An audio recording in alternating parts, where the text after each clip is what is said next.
1947 সালে এই ভূখণ্ডটি প্রথম পাকিস্তানের অন্তর্ভুক্ত হয়। ইবনে বতুতা যে দেশ এসে দেখে গেছেন সেই দেশে পরিণত করব। বাংলাদেশ হওয়ার পর 4.5 বছরের মতো আওয়ামী লীগ সুযোগ পেয়েছিল দেশটা শাসন করার। কি করেছে কি করে নাই, তখন যারা বিবেকবান ছিলেন, যারা জীবন্ত সাক্ষী ছিলেন, এখন যারা বেঁচে আছেন তারা এটা ভালো করেই জানেন। তারা দেশটাকে কার্যত একটি গুরুস্থানে পরিণত করেছিল। শেখ মুজিবুর রহমান সাহেব তার সমস্ত যোগ্যতা আন্তরিকতা দিয়ে চেষ্টা করেছেন, কিন্তু 11 দিনই বাংলাদেশ চালাতে পারবেন না। তার প্রয়োজন হবে তার সহযোগীদের সহযোগিতা। সেই সহযোগিতা তিনি পান নাই। আক্ষেপ করে অনেক কথাই তিনি বলে গেছেন, আমি এগুলো এখন বলতে চাই না। বাংলাদেশ জামাতে ইসলামী এই দেশের বুকে যদি বিবেক দিয়ে চিন্তা করা হয় তাইলে সবচেয়ে বড় মজলুম দল। সারা বাংলাদেশে আমরা হাজার হাজার মামলা করি নাই। এত মামলা করলে কিয়ামত এসে যাবে, কিন্তু বিচার শেষ হবে না। দিন নেই রাত নেই, বৃষ্টি ভেজা, রোদে শুকানো, মশার কামড়, মাছি ভনবন, এগুলাকে পাত্তা না দিয়ে মানুষের জীবন সম্পদ ইজ্জতের প্রতি সম্মান দেখিয়ে আমাদের লক্ষ লক্ষ ভলেন্টিয়ার টানা 15 দিন এই দায়িত্ব পালন করেছে। আলহামদুলিল্লাহ। আমরা থাকলাম এই দিকে পড়ে, আরেক দল লেগে গেল নিজেদের কিসমত বানাতে। কি রে ভাই, এর নাম রাজনীতি? এটা তো দুর্বৃত্তপনা। প্রিয় হিজলা মেহেন্দিগঞ্জবাসী, আপনারা কেমন আছেন? ভালো আছেন? আলহামদুলিল্লাহ। আলহামদুলিল্লাহ রাব্বিল আলামিন, ওয়াসসালাতু ওয়াসসালামু আলা রাসূলিহিল কারীম ওয়া আলা আলিহি ওয়া সাহবিহি ওয়া আহলি বাইতি আজমাইন। নির্মাণে নাম্বার 1 শাহ সিমেন্ট। বাংলাদেশ জামাতে ইসলামী হিজলা মেহেন্দিগঞ্জ আসনের উদ্যোগে আয়োজিত আজকের এই নির্বাচনী জনসভার সম্মানিত সভাপতি, সভামঞ্চে বসা বাংলাদেশ জামাতে ইসলামী সহ 11 দলের শরিক, কেন্দ্রীয় এবং স্থানীয় নেতৃবৃন্দ, শহীদ পরিবারের গর্বিত সদস্যবৃন্দ, জুলাই যোদ্ধাবৃন্দ, এই আসনের সম্মানিত ভাই ও বোনেরা, সাংবাদিক বন্ধুগণ, শৃঙ্খলার দায়িত্বে নিয়োজিত রাষ্ট্রের বিভিন্ন বাহিনীর সম্মানিত সদস্যবৃন্দ, আল্লাহ তাআলার শুকরিয়া আদায় করছি। বাংলাদেশের মূল ভূখণ্ড থেকে বিচ্ছিন্ন এ যেন আরেক বাংলাদেশ, সেই মেহেন্দিগঞ্জে আল্লাহ তাআলা আমার জীবনের প্রথম এখানে আমাকে হাজির হওয়ার তৌফিক দিয়েছেন। আলহামদুলিল্লাহ। আজকের এই আশাটা আমরা সবাই জানি, আসন্ন নির্বাচনকে সামনে রেখে আগামী 12ই ফেব্রুয়ারি আর 4টা দিন আমাদের হাতে মূলত আছে। প্রচারণার জন্য আছে 3 দিন। এই সময়ের ভিতর 2 দিন আছে মাঝখানে প্রস্তুতি পর্ব। এই সময়ের ভিতরেই বাংলাদেশের জনগণ তারা তাদের সিদ্ধান্ত নেবেন যে আগামীর বাংলাদেশটা কেমন হবে। 1947 সালে এই ভূখণ্ডটি প্রথম পাকিস্তানের অন্তর্ভুক্ত হয়। 23 বছর পূর্ব পাকিস্তান ছিল অখণ্ড পাকিস্তানের অংশ। সেই সময় পশ্চিম পাকিস্তান এবং পূর্ব পাকিস্তানের মধ্যে বিভিন্ন ক্ষেত্রে যে বৈষম্য এবং ব্যবধান তৈরি হয়েছিল, যে বঞ্চনা তৈরি হয়েছিল, তারই বিস্ফোরণ ঘটেছিল 70-এর নির্বাচনে। 70-এর নির্বাচন হওয়ার পরে স্বাভাবিকভাবে ক্ষমতা হস্তান্তর না হওয়ার কারণে একটা যুদ্ধ অনিবার্য হয়ে ওঠে, যেটা বাংলাদেশের মুক্তিযুদ্ধ। সেই যুদ্ধের মধ্য দিয়ে একই ভূখণ্ড আবার নতুন করে স্বাধীনতা লাভ করে বাংলাদেশ। এই বাংলাদেশের জনগণকে বলা হয়েছিল, যদি আমরা নিজেদেরকে শাসন করার সুযোগ পাই তাহলে আমরা এই দেশকে ইবনে বতুতা যে দেশ এসে দেখে গেছেন সেই দেশে পরিণত করব। অর্থাৎ দেশটি হবে সুজলা সুফলা শস্য শ্যামলা, চতুর্দিকে মানুষ শান্তিতে বসবাস করবে, নিরাপত্তা এখানে শতভাগ নিশ্চিত হবে, মানুষ কাজ পাবে, উন্নয়নের অংশীদার হবে, সমাজের সব ক্ষেত্রে ইনসাফ প্রতিষ্ঠিত হবে, আর কোনো বৈষম্য থাকবে না। কিন্তু না, বাংলাদেশ হওয়ার পর 4.5 বছরের মতো আওয়ামী লীগ সুযোগ পেয়েছিল দেশটা শাসন করার। কি করেছে কি করে নাই, তখন যারা বিবেকবান ছিলেন, যারা জীবন্ত সাক্ষী ছিলেন, এখন যারা বেঁচে আছেন, তারা এটা ভালো করেই জানেন। তারা দেশটাকে কার্যত একটি গুরুস্থানে পরিণত করেছিল। জায়গায় জায়গায় ছুপ ছুপ রক্ত আর খাড়ি খাড়ি লাশ। ব্যাংক ডাকাতি, বড় নেতার ছেলেরা পর্যন্ত ব্যাংক ডাকাতিতে লেগে গেল।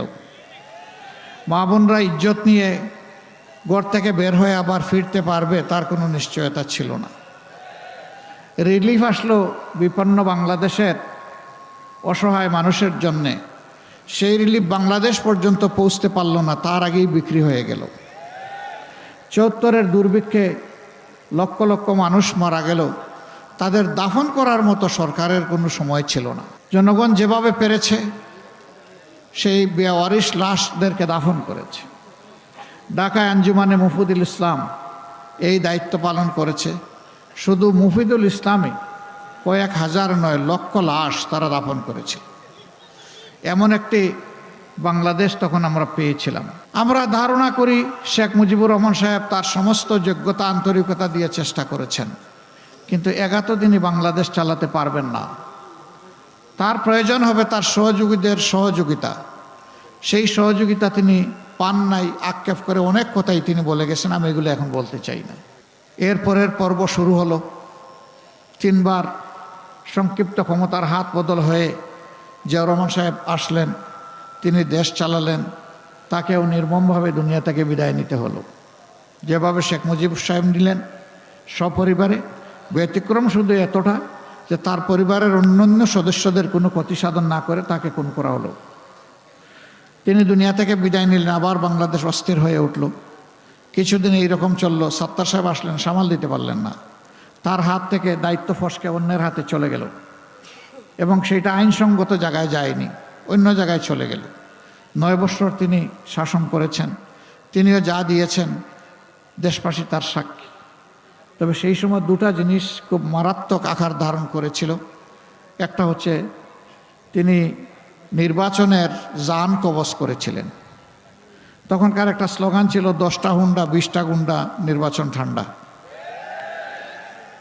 দুর্নীতিকে তিনি বাজারজাত করেছিলেন, জাতীয়করণ করেছিলেন। সেই যে দুর্নীতির মহা উৎসব জাতীয় সত্তা ফিরে পেল, তা আর থামল না। এখন পর্যন্ত এটা চলছে। উৎপাত সকল যুগেই ছিল, কিন্তু 15.5 বছরটা ছিল খুবই খারাপ সময় বাংলাদেশের জন্য। এই সময় বাংলাদেশের ব্যাংক, বিমা সেক্টর, কর্পোরেশন, শেয়ার মার্কেট লুট হয়েছে। মেগা প্রজেক্টের নামে জনগণের টাকা লুট হয়েছে। শুধু বাংলাদেশ ব্যাংকের বৈধ হিসাব মতে বিদেশে 15.5 বছরে তৎকালীন সরকারের লোকেরা পাচার করেছে 28 লক্ষ কোটি টাকা, যেটা বাংলাদেশের রাষ্ট্রীয় বাজেটের 4টা বাজেটের সমান। কত টাকা বিদেশে পাচার হয়েছে চিন্তা করেন। আর পাচার করতে পারে নাই সেই টাকা মাটির নিচে কলসিতে বিছানায় কত যে আছে আল্লাহই ভালো জানে। বাংলাদেশ জামাতে ইসলামী এই দেশের বুকে যদি বিবেক দিয়ে চিন্তা করা হয় তাইলে সবচেয়ে বড় মজলুম দল। যেই দলের এক এক করে 11 জন নেতাকে ঠান্ডা মাথায় খুন করা হয়েছে জুডিশিয়াল কিলিংয়ের মাধ্যমে। এটা বিচারিক হত্যাকাণ্ড। একজন যিনি বেঁচে ছিলেন এটিএম আজহারুল ইসলাম সাহেব, 5 আগস্টের পরে বর্তমানে কোনো দলের সরকার নাই, এখন একটা দল নিরপেক্ষ সরকার দেশ চালাচ্ছে। এই সময় আদালত যার ফাঁসির আদেশ দেওয়া হয়েছিল তাকে মুক্তই শুধু ঘোষণা করা হয় নাই, আদালত বলেছে তার বিরুদ্ধে যে সমস্ত সাক্ষী আনা হয়েছে একটাও বিশ্বাসযোগ্য সাক্ষী নাই। যে অভিযোগ আনা হয়েছে তার কোনো প্রমাণ দিতে সক্ষম হয় নাই রাষ্ট্রপক্ষ। সেই অবস্থায় তাকে ফাঁসি দেওয়া হয়েছিল। তাহলে বুঝুন বাকি যাদেরকে ফাঁসি দেওয়া হয়েছে অথবা জেলে রেখে যাদেরকে মৃত্যুর দিকে ঠেলে দেওয়া হয়েছে তাদের সাথে কি আচরণটা করা হয়েছে।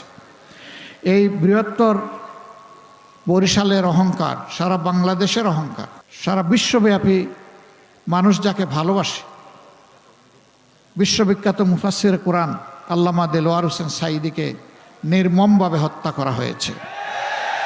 প্রত্যেকটি হত্যাকাণ্ড এইরূপই ছিল। আমাদের হাজার কর্মীকে আমরা হারিয়েছি, তাদেরকে বিচারের মুখোমুখি পর্যন্ত করা হয়নি। এক্সট্রা জুডিশিয়াল কিলিং, বিচার বহির্ভূতভাবে তাদেরকে হত্যা করা হয়েছে। 5,000 সহকর্মী জীবনের তরে পঙ্গু হয়ে গেছে, কার 2 চোখ নাই, কার 1 চোখ নাই, কার হাত নাই, কার পাও নাই, কেউ মেরুদণ্ড আঘাত পেয়ে এখন প্যারালাইজড হয়ে বিছনায় পড়ে আছে। আমাদের অফিসগুলো 13.5 বছরে একটানা বন্ধ করে রাখা হয়েছিল, আমাদেরকে খুলতে দেওয়া হয়নি, 1 মিনিটের জন্য অফিসে যেতে পারিনি, কোনো অফিসে না। আমাদের কেন্দ্রীয় অফিস থেকে শুরু করে শাখা অফিস সবগুলার একই অবস্থা। আমাদের নিবন্ধন বাতিল করে দেওয়া হলো অন্যায়ভাবে, প্রতীক কেড়ে নেওয়া হলো, শেষ পর্যন্ত দিশাহারা হয়ে আমাদের সংগঠনটাকেই নিষিদ্ধ করে দিল। শুধু আমরা না, ইসলামী ছাত্র শিবির সহ যত সংগঠন আমাদেরকে ভালোবাসে সবগুলা নিষিদ্ধ। এ ঘটনা ঘটেছে 24-এর 1 আগস্ট। 5 আগস্ট স্বৈরাচারী সরকার বিদায় নিয়েছে। সম্মানিত ভাই ও বন্ধুগণ, এরপরে দেখেন একমাত্র দল যাদের নেতৃবৃন্দের ঘর বাড়ি বোলডোজার দিয়ে ভেঙে ছাই করে ফেলা হয়েছিল, হাজার হাজার কর্মীকে চাকরি থেকে বরখাস্ত করা হয়েছিল, সাসপেন্ড করা হয়েছিল, লক্ষ লক্ষ সহকর্মীর বিরুদ্ধে মামলা দিয়ে কার্যত গোটা বাংলাদেশকেই জেলে পরিণত করা হয়েছিল। এত কষ্ট বুকে চেপে যে দলটি চলছিল, সেই দলটিও জনগণের কষ্টে কখনো চুপ থাকেনি, ঘুমিয়ে পড়েনি। এই 15.5 বছর যেখানেই মানুষের দুঃখ দুর্দশা, বন্যা, খরা, ঘূর্ণিঝড়, জলোচ্ছ্বাস এবং আনন্যাচারাল ডেথ যত জায়গায় হয়েছে, সবার আগে যে সংগঠন দৌড়ে গিয়ে দাঁড়িয়েছে, এমনকি সরকারের আগে, তার নাম বাংলাদেশ জামাত ইসলাম। এই বরিশালের মানুষও সাক্ষী। 22 সালে বন্যার সময় সারা বাংলাদেশ আক্রান্ত হয়েছে, আপনারাও আক্রান্ত হয়েছে। আমাদের সামর্থ্য, সীমিত সামর্থ্য অনুযায়ী আমরা আপনাদের পাশে এসে দাঁড়ানোর চেষ্টা করেছি। কোনো জায়গায় আমরা চোখ বন্ধ করে থাকিনি। আমাদের হাতে অডেল সম্পদ ছিল না, কিন্তু আমাদের বুকের ভিতরে সারা বাংলাদেশ ছিল। আমরা হৃদয় দিয়ে বাংলাদেশকে অনুভব করতাম। আমরা যখন যেতাম বিভিন্ন জায়গায় লোকেরা বলতো, এত কষ্টের মধ্যে আপনারা আছেন, আবার সেই আপনারাই আসলেন সবার আগে। অনেক লোক কেঁদেও দিত। আমরা গিয়ে বলতাম যে দেখেন, কোনো দয়া দাক্ষিণ্য করার জন্য এখানে আসিনি, এটি মানুষ হিসাবে আমাদের নৈতিক দায়িত্ব, আমরা আমাদের নৈতিক দায়িত্ব পালন করতে এসেছি। আমরা কোনোদিন বলতাম না আমরা রিলিফ নিয়ে এসেছি, আমরা বলতাম আপনাদের জন্য সামান্য উপহার সামগ্রী নিয়ে এসেছি। আমরা এটা বলতাম না যে আপনাদের দুঃখ দুর্দশা সব দূর করতে পারবো, আমরা বলতাম যে আমরা আপনাদের পরিবারের সদস্য হয়ে আপনাদের দুঃখের অংশীদার হতে এসেছি। আমরা এই চেষ্টা করেছি। সেই সংগঠন 5 তারিখ যখন আল্লাহ তাআলা একটা পরিবর্তন দিলেন, সবার আগে আমরাই ঘোষণা করলাম দলের পক্ষ থেকে আমরা কারো বিরুদ্ধে কোনো প্রতিশোধ নেব না। আমরা আমাদের সহকর্মীদেরকে বললাম, হ্যাঁ, শহীদ পরিবার এবং ক্ষতিগ্রস্ত মানুষগুলো তাদের ন্যায্য বিচার চাওয়ার এবং পাওয়ার অধিকার আছে। আপনারা যদি বিচার প্রার্থী হন, আমরা আপনাদেরকে সর্বাত্মকভাবে সহযোগিতা করব। কিন্তু সাবধান, মামলা রুজু করতে গিয়ে একজন নিরপরাধ মানুষের নাম মামলায় অন্তর্ভুক্ত করা যাবে না। শতভাগ নিশ্চিত না হয়ে একটা মানুষের নাম লেখা যাবে না। সারা বাংলাদেশে আমরা হাজার হাজার মামলা করি নাই। এত মামলা করলে কিয়ামত এসে যাবে, কিন্তু বিচার শেষ হবে না। আমাদের মামলায় আপনারা শুনে অবাক হবেন, 8টা মামলা আছে দেশে, আসামি মাত্র 1 জন করে। আমরা দ্বিতীয় লোক খুঁজে পাই নাই, তার নাম সেখানে লিখবো কেন? কিন্তু এখানেই আমরা দেখলাম আশ্চর্য হয়ে, কেউ কেউ মামলা করেছেন 800-900 আসামি, তারপরে আবার অজ্ঞাত আছে, এবং এই মামলা করে অনেকে বাণিজ্য করছে। নিরীহ মানুষ যে কোনো অপরাধে ছিল না, হয়তো কোনো দল সমর্থন করেছে, এতটুকুর জন্য তার নাম দিয়ে তার কাছ থেকে এখন খাজনাপাতি আদায় করা হচ্ছে। মনে রাখবেন, দিন শেষে ওই মানুষগুলোর কাছে, সবার কাছে আপনাকে আমাকে যেতে হবে। যদি আপনি রাজনীতি করেন, আপনি জনগণকে উপেক্ষা করে চলতে পারবেন না। তো যে জনগণকে আপনি বিভিন্নভাবে কষ্ট দিবেন, সেই জনগণ আপনাকে কোন দৃষ্টিতে দেখবে, এটা অবশ্যই জনগণ বাছ বিচার করবে ইনশাআল্লাহ। প্রিয় ভাইয়েরা, আমরা তো আর্থিকভাবে সবচেয়ে বেশি ক্ষতিগ্রস্ত হয়েছি, কিন্তু চাঁদাবাজি করা যেহেতু হারাম, আমাদের একটা লোকও কোথাও কোনো চাঁদাবাজি করে নাই। আমরা হারামের উপরে হাত রাখবো না, আমরা কোনো স্ট্যান্ড দখল করব না, করি নাই। মামলা বাণিজ্যের কথা বলেছি, আমরা করি নাই। আমরা কি করেছি? আমরা মানুষের জীবন, সম্পদ এবং ইজ্জতের পাহারাদার হিসাবে আমরা 6 তারিখ থেকেই 15 দিন টানা আমাদের সমস্ত কর্মীরা সারা বাংলাদেশে দায়িত্ব পালন করেছে। দিন নেই রাত নেই, বৃষ্টি ভেজা, রোদে শুকানো, মশার কামড়, মাছি ভনবন, এগুলাকে পাত্তা না দিয়ে মানুষের জীবন সম্পদ ইজ্জতের প্রতি সম্মান দেখিয়ে আমাদের লক্ষ লক্ষ ভলেন্টিয়ার টানা 15 দিন এই দায়িত্ব পালন করেছে। আলহামদুলিল্লাহ।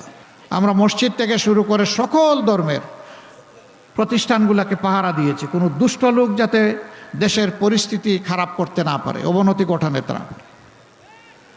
আমরা থাকলাম এই দিকে পড়ে, আরেক দল লেগে গেল নিজেদের কিসমত বানাতে।